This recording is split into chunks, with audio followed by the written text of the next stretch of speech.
So our planet is dying around us, and the signs are not so subtle. In the foreseeable future, many places that were once inhabitable will no longer be places where people can live, and places that were once easy to live in will face challenges with accommodating new residents. There are ways to slow down the speed at which we head into this future, where no one can no longer live life in places that we were once used to living in. Not only do we face the destruction of our planet through pollution of our atmosphere, but we are literally covering our planet in garbage.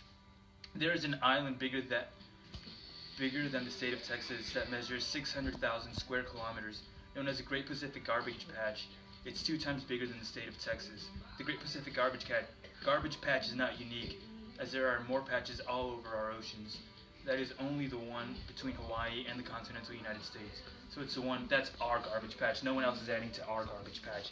China has its own garbage patch. There's one for South America. There's one for Europe. But our garbage patch is 2 times bigger than Texas.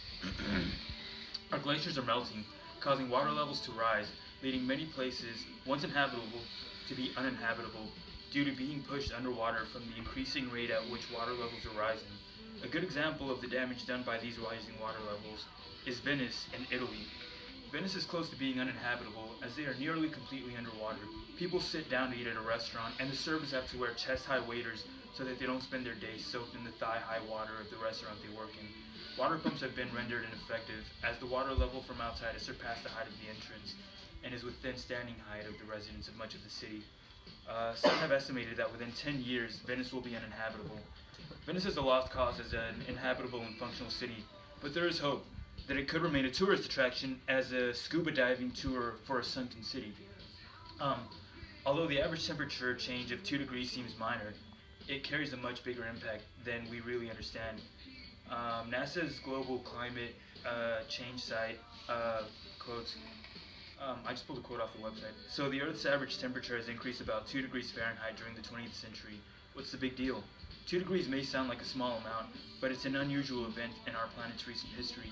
Earth's climate record, preserved in tree rings, ice cores, and coral reefs, shows that the global average temperature is stable over long periods of time. Furthermore, small changes in temperature correspond to enormous changes in the environment. For example, at the end of the last ice age, when the United States was covered by more than 3,000 feet of ice, average temperatures were only 5 to 9 degrees cooler than today. So that 2 degrees and difference does make a big difference. Reducing our waste in terms of contributions to a landfill and the growing island of trash in the ocean isn't the only way we can try to put our planet on the right path to recovery. We could change the way we use things. A good example is how we use our cars. We could carpool. We could try to change the way we use things. We can try to hit as many errands in one go as we can as not to make more than one trip. And I know I'm guilty about it, but I make trips at night. I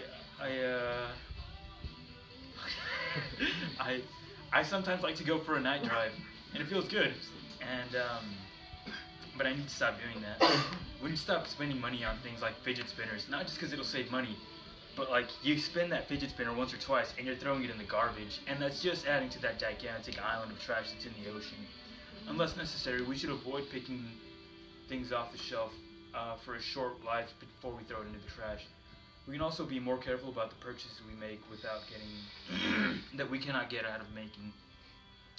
We could stop buying disposable plates and dinnerware in exchange for washing our existing ones.